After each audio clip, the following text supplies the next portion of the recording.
αυτές εδώ είναι οι ασφαλιοθήκες. Η πάνω ασφαλιοθήκη έχει νούμερο από το 1 μέχρι το 12. Ξεκινάμε και λέμε ότι ο πρώτος διακόπτης που ξεκινάμε από αριστερά είναι ο εργάτης. Και από οπότε λέμε ένα ο εργάτης, 2, 3, 4, 5, πάμε μέχρι το 12. Δηλαδή καλύπτω μέχρι τον 12 διακόπτη. Με σειρά, έχει αριθμούς εδώ πέρα. Οπότε, αν καεί κάποια ασφάλεια, μετράει το διακόπτη και έρχεστε εδώ που έχει νούμερα και βρίσκεται ποια είναι η ασφάλεια που πρέπει να αντικαταστήσετε. Η τελευταία ασφάλεια πάμε στο νούμερο 1 στο κάτω πινακάκι.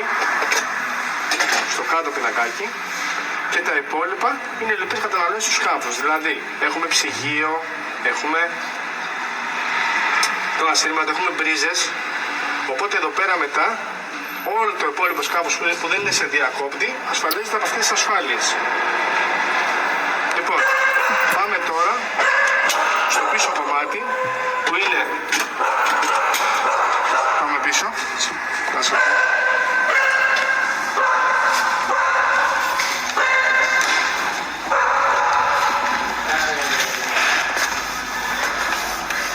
Εδώ είναι οι μπρίζες και διακόπτες, όπως σας είπα, από εδώ είναι το νούμερο 1. Από εδώ είναι το νούμερο 1. 2, 3, 4 και ξεκινάμε για μέχρι το 13.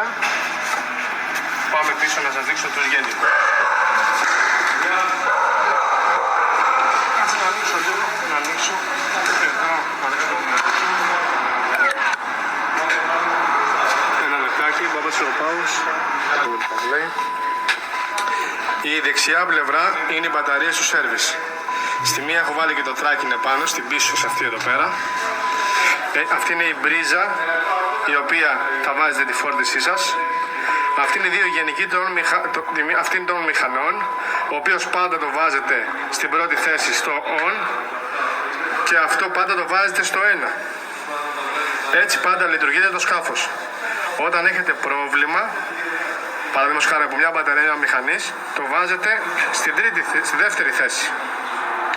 Και όταν έχετε πρόβλημα με το σέρβι σας, το βάζετε στο bot.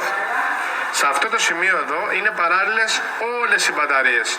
Οπότε όταν έχουμε πρόβλημα ή στη μία στην άλλη μπαταρία, κάνουμε αυτό το πράγμα. Αυτές εδώ αριστερά μας είναι οι μπαταρίες των μηχανών. Και τέλος.